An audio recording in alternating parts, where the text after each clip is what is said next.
हिंदी भाषा और हिंदी साहित्य के लिए एक बहुत ही गर्व की बात है कि एक बहुत अरसे बाद, और यूँ अगर कहें कि बहुत अरसे बाद ना भी कहें तो पहली बार अगर हम कहें तो पहली बार एक कोई ऐसी पुस्तक है जो अंतर्राष्ट्रीय पुरस्कारों की श्रेणी में अपनी हिंदी भाषा के दम पर वहाँ तक पहुँची है। क्योंकि इससे पहले भारत में जो एंग्लो इंडियन राइटर्स हैं, यानी कि जो लोग इंडियंस हैं but they right in English, इनकी जो पुस्तकें हैं वो बुकर पुरस्कार में पहुंची हैं और बहुत सारे ऐसे लोग हैं जिन्होंने बुकर पुरस्कार जीता भी है। तो पहली बार ऐसा हुआ है कि हिंदी साहित्य यानी हिंदी में कोई लिखी हुई पुस्तक है, उपन्यास है हिंदी का, और उसके बाद उसको विश्व का जो एक सबसे बड़ा और प्रतिष्ठित पुरस्कार है बुकर इंटरनेशनल या अंतर्राष्ट्रीय बुकर पुरस्कार, उसमें पहले लॉन्ग लिस्टेड किया गया, उसके बाद उसको शॉर्ट लिस्ट किया गया। तो ये हमारे लिए बहुत गर्व की बात है। और साहित्य की दृष्टि से भी यदि मैं कहूँ तो एक बहुत लंबा अरसा हुआ।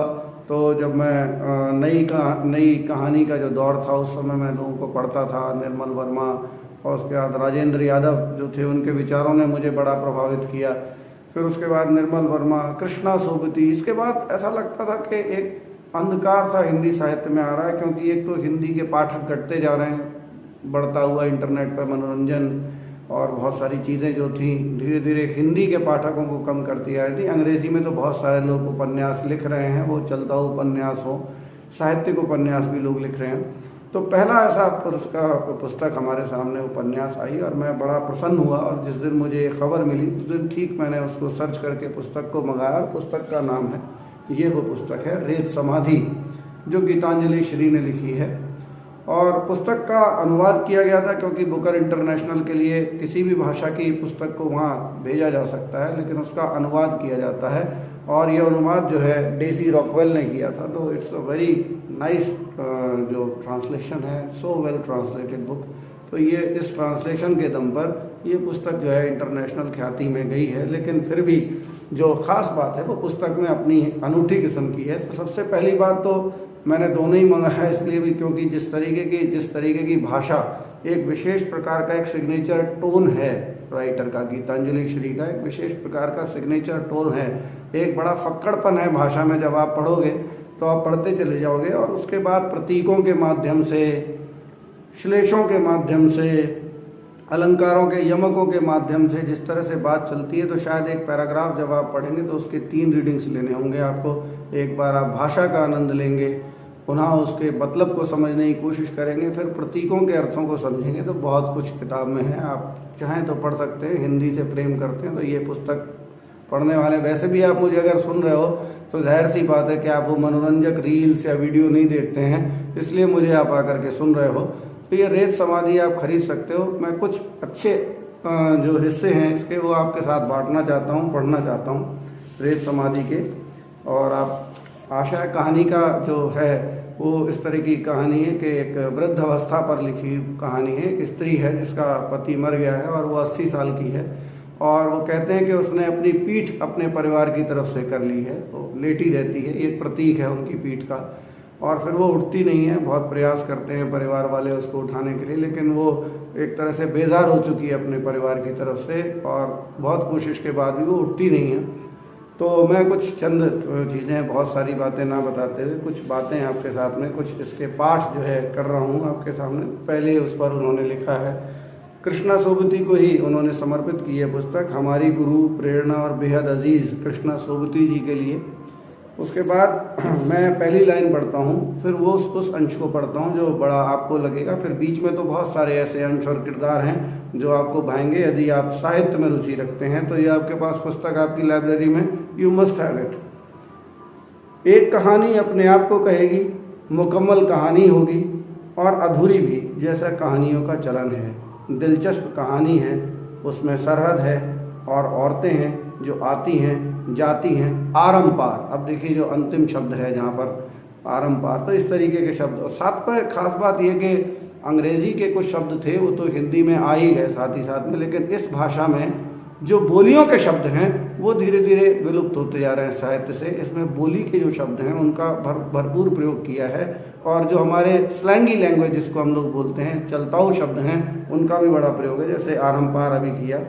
फिर मैं आगे जाता हूँ इसमें और उस हिस्से को पढ़ता हूँ जो उस वृद्धावस्था स्त्री को काफ़ी सारा करती है, किस तरह से उसके बच्चे, तो वो स्त्री उठती नहीं है। तो वहीं से शुरू करता हूँ। नहीं, मैं नहीं उठूंगी, गठरी लिहाफ सी ढुकी बुदबुदा देती। नहीं, अब तो मैं नहीं उठूंगी। इस वाक्य ने उन्हें हिला दिया और बच्चे और जिद करने लगे। वे डर जो गए। हाय, उनकी अम्मा, पापा गए तो उसे भी ले गए। सोती मत रहिए, उठिए। सोती रहती हैं, पड़ी रहती हैं, आंखें मूंदे, पीट करके काना गोसी चलती। पापा थे तो हरदम उनकी देख रेख में फुर्तीली, मुस्तैद, लाख थकन हो तो भी चूर चूर होते जाना में चूरे में व्यस्त, जीवंत, खींचती, खफाती, संभालती, फफाती, सांस पर सांस चलाती, क्योंकि सभी की सांस उसी में चलती, सभी की सांस वो चलाती। और अब कि उठना नहीं उठना मुझे, जैसे पापा ही जीने का मकसद थे। गए तो गया। नहीं अम्मा नहीं। बच्चे हट करने लगे। बाहर देखो, धूप खिली है। उठो, उठाओ, छड़ी टंगी है, चूड़ा खाओ, मटर पड़ी है, पेट बहा है, राई पकाओ। नहीं, मैं नहीं, नहीं नहीं। माँ कुनकुना जाती। थकी बेचारी, अकेली हारी, उसे उठाओ, उलझाओ, उसका मन लगाओ। अकूत दया उन पर गंगा जी की तरह बहती और माँ की पीठ पर लहर जाती। अब नहीं, माँ चीखना चाहती, उसका मरा मरा स्वर निकलता। क्या माँ ने सोचा होगा कि उसे जिलाने की बच्चों की कोशिश उसे दीवार में घुसा रही है? क्या ऐसा था? कमरे की तरफ पलचाप आती और पीट कर लेती, दीवार से सटने लगती, मरती जाती, आंख नाक बंद, कान ठप, मुंह सिला, मन सुन्न, अरमान नदारत, पखेरु उड़ उड़। पर बच्चे भी ढीठ जुटे रहते, पीठ पर आंख नाक कान उगादे कैसे, बाटी बघार दस्त की कहकर। वही किचकिच कचायन, वही चूल्हा लकड़ी आटा, वही पोतड़े साफ करो। नहीं नहीं, वह दोहराती जाती, किसी षड्यंत्र के तहत नहीं, बल्कि यंत्र की तरह, ऊबा हुआ यंत्र, अफरा हुआ यंत्र। किसी चीज़ में अपने को सर्फ न करने की काहली में वह फिर बेउर्जा बुदबुदा दी। नहीं, ना नहीं, अब नहीं उठूंगी। तो ये थी पुस्तक की कुछ पंक्तियाँ। आपको पसंद आए तो ज़रूर खरीदिएगा, पढ़िएगा। मेरा उद्देश्य है कि अब लोग पढ़ते नहीं हैं, लोगों को पढ़ना चाहिए।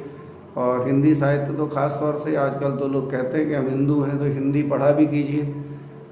इसी के साथ, इस उपन्यास के साथ इस साहित्यिक चर्चा को अंत करते हैं। सुनने के लिए बहुत बहुत धन्यवाद।